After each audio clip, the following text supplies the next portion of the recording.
Welcome to the IELTS listening test. The test has 4 sections, and each will be played only once. Listen carefully and answer the questions as you go. You will have time to read the instructions and questions before each part begins. At the end of the test, you will be given 10 minutes to transfer your answers onto the answer sheet. Now, please turn to Part 1.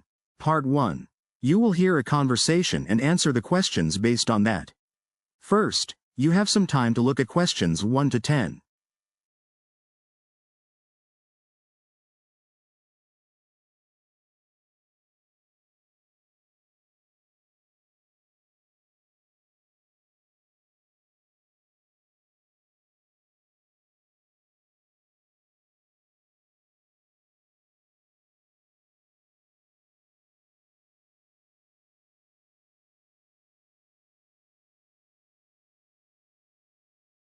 Now listen carefully and answer questions 1 to 10.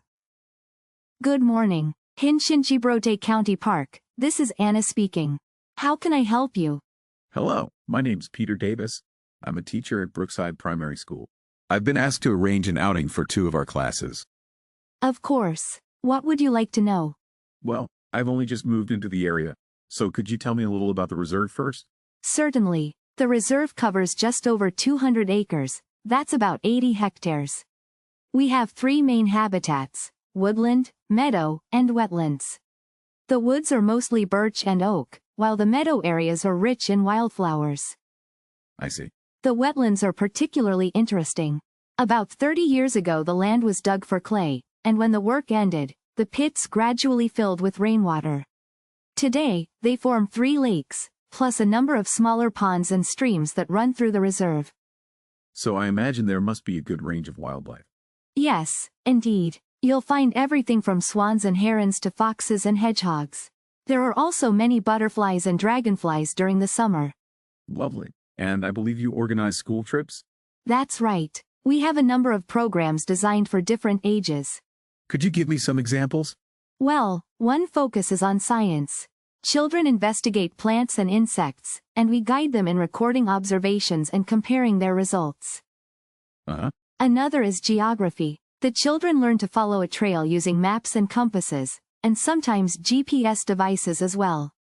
Do you offer anything linked to history? Yes. We talk about how the land has been used in the past, from farming, to quarrying, to conservation. We also touch on how the local community has been involved. Interesting. And of course there's leisure and tourism. The children look at how visitors use the reserve, what facilities they need, and how we balance those needs with protecting the environment. Do you cover the arts at all? Yes, we do. For example, the children create music using natural objects, stones, sticks, leaves, and explore rhythm and sound patterns. That sounds like fun. It usually is. Children often surprise themselves, and they leave with more confidence and new skills. Excellent. Now, can I ask about the cost? We'd probably be bringing about 35 children. For groups over 30, the price is £6 per child for a full-day program. We send the invoice afterwards, so you don't need to pay for anyone who's absent on the day. There's no charge at all for teachers or other adult helpers. That seems very reasonable. Thank you for your help. I'll talk it over with my colleagues and get back to you soon. We'll look forward to hearing from you. Goodbye. Goodbye, and thanks again. That is the end of Part 1. You now have half a minute to check your answers.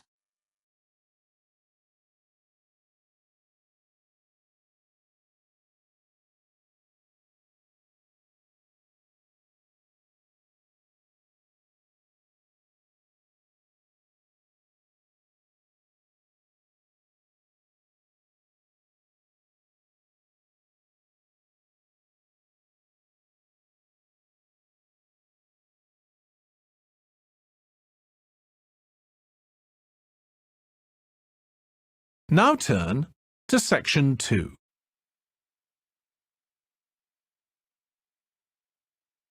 Section 2. First, you have some time to look at questions 11 to 15.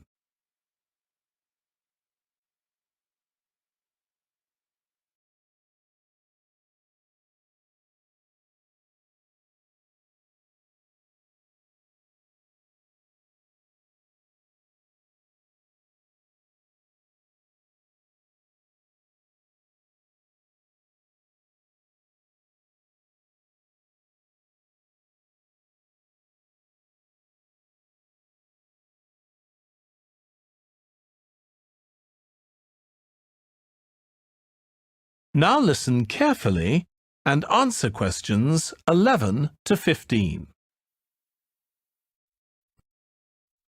Now, let's start by seeing where you can go. As you can see on our map in the brochure I've given you, we are here at the reception block. We have a famous mill which is used for making and processing materials such as steel and coal. To visit it, just go straight ahead, north along the path in front of you, and you'll find it at the end of the path. Now, towards the east, go along the path from our starting point. Turn left to the corner and then turn right. There is a car park at the east end of the lane. To the west, there is a museum. Past the shop, around the crossroads, and it is just located at the west end of the road. And by the way, the shop is specialized in selling a variety of ore-related souvenirs, including key rings, postcards, tin-made Lewis chessmen, and even Roman soldiers which are made from beautiful pyrite. If you are interested in the laboratory where scientific experiments, analyses and research are carried out, it is situated at the southern part of the park, opposite the shop. I bet you'll be happy to hear that this laboratory is also used for gold and crystal refinement, so don't miss this one for the sake of it. I assume by this time you'll all need some rest and refreshment. So we have an excellent cafe which caters for delicious food and beverages at the other side of the road next to the shop. Of course, if you want to spend some time in the fresh air, we have a perfect picnic area which is just right and northeast of the reception block. Further east, there is a path leading to the northern part of the park, and at the end of it is the toilet. Now, most of the visitors would choose to use the mailbox and send the beautiful postcards to their friends. To reach it, just... Before you hear the rest of the talk, you have some time to look at questions 16 to 20.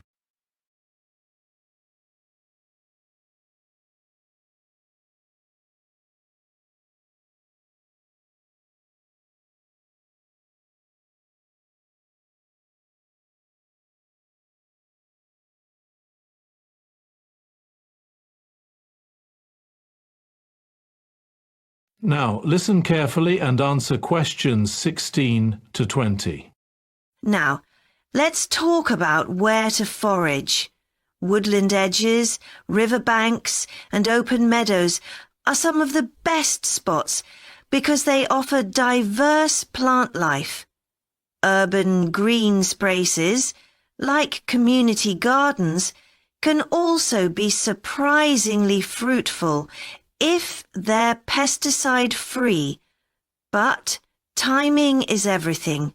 Early mornings are ideal because plants are freshest and less likely to have been disturbed by people or animals. However, be aware that some public spaces prohibit foraging, so always check local regulations before you begin. If you're just starting out, I recommend joining a guided foraging group. There's no better way to learn than from an experienced forager who can point out edible plants, explain their uses, and warn you about dangerous lookalikes. Books and apps can support your learning, but they can't replace real-life practice. And as I said earlier, being absolutely certain about your identification is essential. Once you've collected your finds, proper storage is key. Leafy greens should be wrapped in a damp cloth and stored in the fridge, where they'll stay fresh for up to 2 days. Mushrooms should go in a paper bag, never plastic, and kept in a cool, dry place. Roots, like wild carrots, can be washed and stored in a container of water to keep them crisp. But remember, wild foods are best eaten as soon as possible to maximize their flavor and nutritional value. Speaking of flavor, wild foods can transform your cooking. For example, wild mint makes an excellent addition to teas and desserts, while nettles are great in soups or even as a substitute for spinach. That said, some wild plants have very strong or bitter flavors, so start by using small quantities until you're familiar with their taste. Wild garlic, for instance, is delicious, but can easily overpower a dish if overused. Experiment, but do so thoughtfully. In conclusion, foraging is a wonderful way to connect with nature and diversify your diet. But it's not just about collecting food, it's about respecting ecosystems, protecting species, and ensuring that future generations can enjoy this activity too. Thank you, and I'm happy to take any questions. That is the end of part 2. You now have some time to check your answers.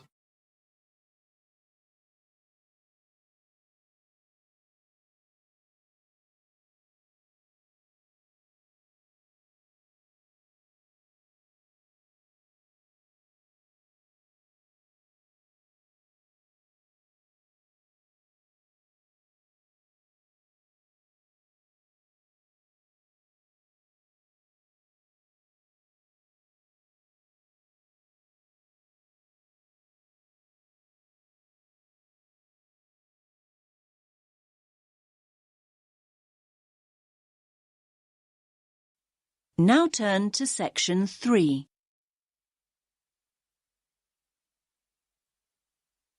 You will hear a tutor giving advice to a student.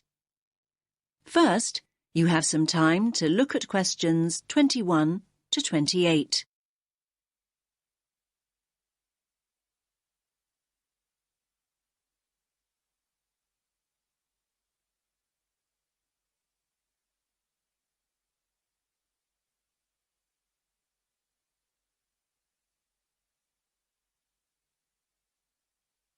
Listen carefully to the first part of the conversation and answer questions 21 to 28. Hi, Leo. What is it you wanted to ask me about? I'm worried about the exams. I don't mean if I pass them or not. I mean about revising. I don't think I know how to revise. I mean, every time I start looking back over my work, I just switch off. I can't concentrate. I don't think you're the first student that ever said that, Leo. Hmm. Are you revising at the right time? I mean, are you leaving it until too late at night when you've got no energy left? It's hard to achieve anything when you're exhausted. No, not really. It doesn't seem to make any difference what time it is. Well, are you worrying too much about the subjects you feel you're not very good at? I mean, are you revising only what you find difficult? I guess I am doing that. Isn't that the best approach to revision? Not necessarily. I'd say it's better to revise something you enjoy and something you feel confident about first. That'll get you into the swing of things, and then you can go on to more challenging things. Anyway, you have to think about the whole purpose of revision. Is the objective to do as well as you possibly can in your strong subjects, or to bring your weaker subjects up to an acceptable level? I'm not sure I see the point of revising what I think I'll pass anyway. But revising a stronger subject might mean getting an A grade rather than a B. That might be more rewarding and beneficial in the long run. You might look back and feel a greater sense of pride in getting a couple of A grades than you would about scraping through 3 or 4 other subjects. Yes, I see what you're saying. I hadn't thought about it like that before. I'm not saying that that's what you should do. I'm trying to help you see the possibilities. Yes, I see that. Do you think I should accept that there are 1 or 2 subjects I'll fail and just forget about them? Oh, I wouldn't want to give you that advice. I think you should go into each of the exams at least hoping for a pass grade. My advice would be to set a time limit on how long you'll spend on each subject.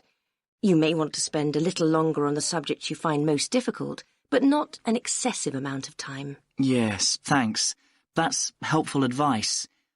Do you have any more tips about how to go about the actual studying? I mean, how can I keep focused?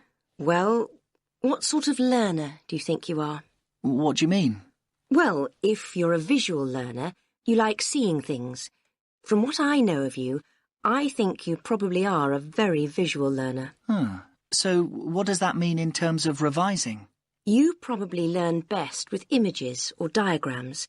You could try organising information into tables or flowcharts. I do sometimes make mind maps. Good idea. I think mind maps can really help you organise your thoughts. And another thing, have you thought about revising with other students? I didn't think that would be a good idea. I mean, if I can't concentrate by myself, I certainly wouldn't be able to concentrate when there's another person there to distract me. Now you have some time to look at questions 29 and 30.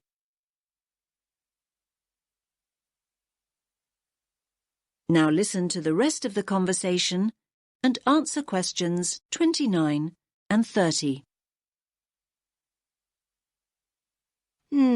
That probably isn't true. Another person might help you focus.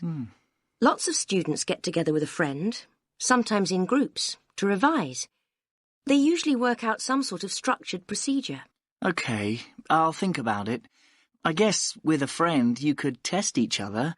I mean, revise for a while and then take it in turns to ask each other questions. Now you're thinking in the right direction. You could also write short summaries or essay introductions, say, and then read and comment on each other's work. Both positive and critical comments coming from a peer can be very helpful. There are all sorts of collaborative strategies and, apart from anything else, having company is so much nicer than struggling through alone. OK, you've given me a lot to think about. Thanks for your time. I feel much more positive than I did. I'm really glad to hear that. Coming to see me in the first place was very sensible. Do come back and tell me how things are going in a couple of weeks. That is the end of section 3. You now have half a minute to check your answers.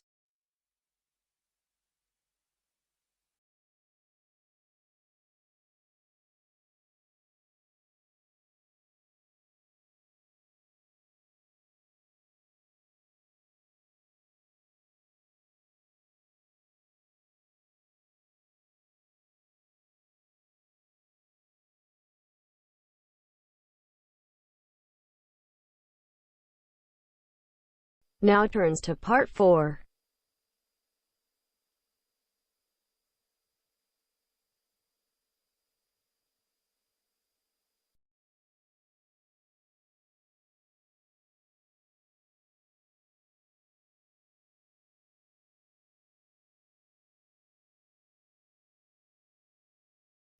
You will hear a presentation by a student about a website she has designed for a supermarket.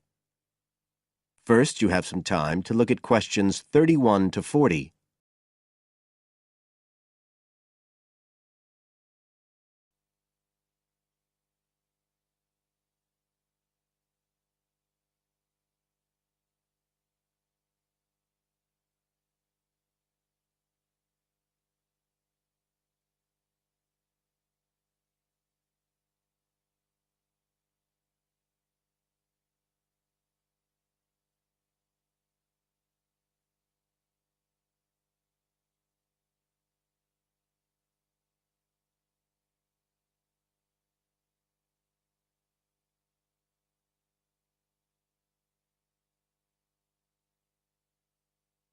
Now listen carefully and answer questions 31 to 40. For my website design project, I decided to approach SuperSave supermarkets because I have an evening job at the supermarket, so I already have a slight insight into their organisational goals and workings. The field research for my project was in 2 stages. First, I had an interview with Mr. Dunn, who is in charge of SuperSave's customer care department. I discussed the project with him in order to identify the supermarket's requirements. Mr. Dunn said customers are often unwilling to make a face-to-face complaint when they've experienced difficulties with a product or a member of staff or anything related to the supermarket. So he said a website which allowed members of the public to get in touch with the organisation and bring the problem to their attention in a private manner might be very useful, and we agreed that I'd work on this. For the second stage of my research, I devised a questionnaire to put to SuperSave customers. I needed to find out about the customers' experiences of problems together with their attitudes towards making complaints, both directly and indirectly. I used a mixture of closed questions, such as, have you ever experienced a problem at any SuperSave store, and open questions, such as, what would you find helpful about a customer complaint website? I decided to do interviews rather than rely on distribution of the questionnaire, as I felt this was likely to lead to a higher take-up rate. I visited 4 SuperSave stores, 2 in the city centre and 2 in the outskirts, and altogether I interviewed 101 respondents. Then finally, I analysed the results.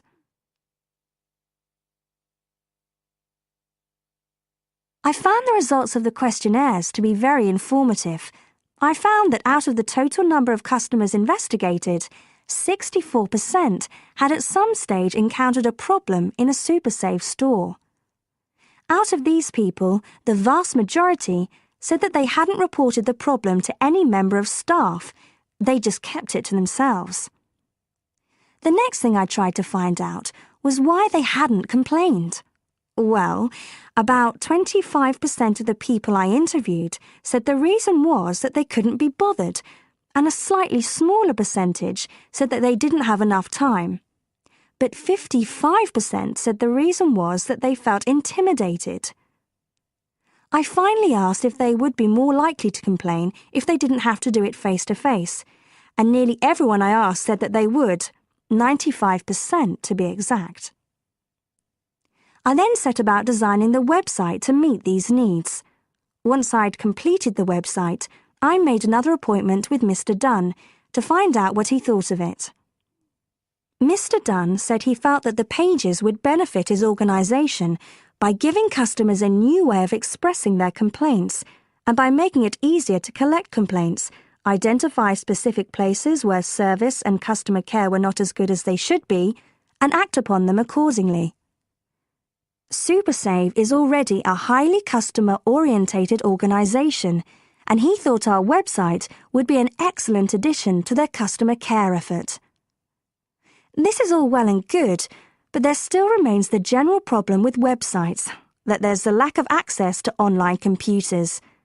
Surprisingly, in my survey, I found that 88% of those interviewed had access to the internet, which I felt was quite high. But this access wasn't always direct. For some people, it was through their children and grandchildren and neighbours and so on, rather than being readily available in their own homes. This could prove to be a major drawback to the site, but it is still better to have it now to get the edge over competitors, however slight, and in the very near future, it is expected that almost everyone will have direct access to the internet. Another thing to consider is that at the moment I can only base our conclusions on data gathered from a tiny fraction of the supermarket's customer base. In order to get a better idea of how the site is doing and to see how well I have met my objectives, the site will need to have been up and running for at least a few months. After this time, it'll be possible to see whether or not people are actually using the site and if it's helping to make improvements to their customer service. It would also be interesting to study the effect of the site on staff at the supermarket. Morale could be dented as more complaints come in. Staff may feel they are being unfairly criticised and that there is no need for another way for customers to complain. But also, the site could boost morale by making staff come together to overcome the constructive criticism, and they may gain more job satisfaction by knowing that they are making a difference to the customer. So, overall, I feel my website has met my objectives, but there is scope for improvement and expansion. Are there any questions? That is the end of part 4. You now have half a minute to check your answers.